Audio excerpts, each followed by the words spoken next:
అండి welcome to Preethi channel. ఎలా ఉన్నారు? ఈరోజు నేను మన ఛానల్లో సమ్మర్ స్పెషల్గా వేసవికాలం జలుబు చేసిన వేడి చేసిన ఇట్లా ఉల్లికారం అనేది చేసుకుంటే చాలా నోటికి రుచిగా కమ్మగా వెళ్ళిపోతుందండి. అలాగే ఆరోగ్యానికి కూడా చాలా హెల్దీ, వేడి ఒంట్లో అంతా కూడా లాగేస్తుంది. ఈ ఉల్లికారం చేసి పెట్టుకున్నాం అనుకోండి, వేడివేడి అన్నంలో తినేసేయచ్చు. అన్నం తినబుద్ధి కానప్పుడు ఇట్లా రెసిపీస్ చేసుకుంటే జ్వరం నోటితో ఉన్న జలుబుగా ఉన్నా కూడా ఇలా రెసిపీస్ చేసుకోండి, ఇమ్మీడియట్గా తగ్గిపోతుంది.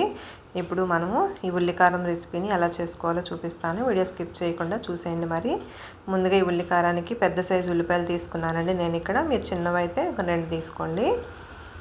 ఇప్పుడు ఉల్లిపాయ మీద తొక్కంతా తీసేసుకొని సగానికి కట్ చేసేసుకోవాలి. ఈ ఉల్లిపాయలని ముక్కలుగా కట్ చేయకుండా నేను వీడియోలో చూపిస్తున్న విధంగా చేసేస్తే సరిపోతుంది. చూడండి, ఇట్లా పైన కింద ముచ్చుకలు తీసేసుకొని ఇప్పుడు క్యారెట్ తురుముతుండి పెద్ద కణాలు ఉంటుంది కదా, దాంట్లో ఈ ఉల్లిపాయ అంతా కూడా తురిమేసుకోవాలి. ఈ ఉల్లిపాయ అంతా కూడా తురిమి తీసుకోవాలండి, చాలా బాగుంటుంది. చూసారు కదా, ఇలా ఉల్లిపాయ అంతా కూడా మనము స్లైసర్లోనే తురిమేసుకోవాలి. లేదా ముక్కలుగా కట్ చేసామనుకోండి, అదొక డిఫరెంట్గా వస్తుంది. ఇట్లా చేసుకుంటే మనకు పొడి పొడిలాడుతూ బాగుంటుంది.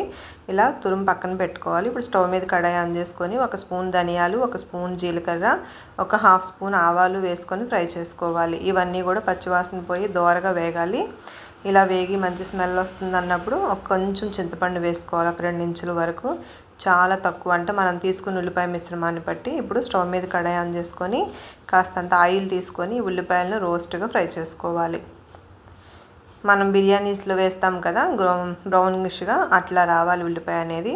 బాగా ఫ్రై చేసుకొని స్టవ్ ఆఫ్ చేసుకొని చల్లారి పెట్టుకోవాలి. ఇప్పుడు పూర్తిగా చల్లారిన తర్వాత ఈ ధనియాల మిశ్రమం అంతా కూడా మిక్సీ జార్లో తీసుకొని, ఇదిగోండి ఉల్లిపాయ అంతా కూడా ఫ్రై అయింది ఈ కలర్లో. ఈ ఫ్రై అంతా కూడా వేసుకొని రుచికి సరిపడా సాల్టు, 1.5 స్పూను కారం. నేను ఇక్కడ మీడియం సైజ్ కాకుండా కొంచెం పెద్ద ఉల్లిపాయలు తీసుకున్నాను కాబట్టి ఒక 5-6 వెల్లుల్లి రెబ్బలు వేసుకొని బరకగా పౌడర్ చేసుకోవాలి.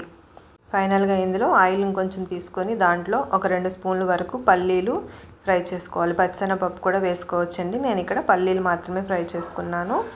పల్లీలన్నీ కూడా బాగా ఫ్రై అయిన తర్వాత ఒక 2 కరివేపాకు రెబ్బలు వేసి బాగా ఫ్రై చేసుకొని పక్కన పెట్టుకోవాలి. చూసారు కదా, కరివేపాకు ఫ్రై అయిపోయింది. ఇప్పుడు ఉల్లికారం ఎలా చేసుకోవాలో చూద్దాము. ప్లేట్లో ముందుగా చేసుకున్న ఉల్లికారం అంతా కూడా తీసేసుకోవాలి. ఇదంతా కూడా స్మూత్గా కాకుండా బాగా బరకగానే ఉండాలండి. వెల్లుల్లి కూడా కచ్చాపచ్చాగానే ఉండాలి. ఇప్పుడు ఫ్రై చేసుకున్న పల్లీలు, కరివేపాకు వేసేసుకొని ఒకసారి టర్న్ చేసుకొని బాగా కలిపేసుకోవాలి. చూడండి, క్రిస్పీగా చాలా బాగుంటుంది ఉల్లికారం అనేది. వేడివేడి అన్నంలో వేసుకొని తిన్నామంటే ఆహా అనాల్సిందే, కడుపు నిండా తినేస్తారు. ఇంకెందుకు ఈ రెసిపీ ట్రై చేసి నాకు కామెంట్ చేయండి, లైక్ చేయండి. కొత్తగా చూస్తుంటే please subscribe my channel. Thank you for watching.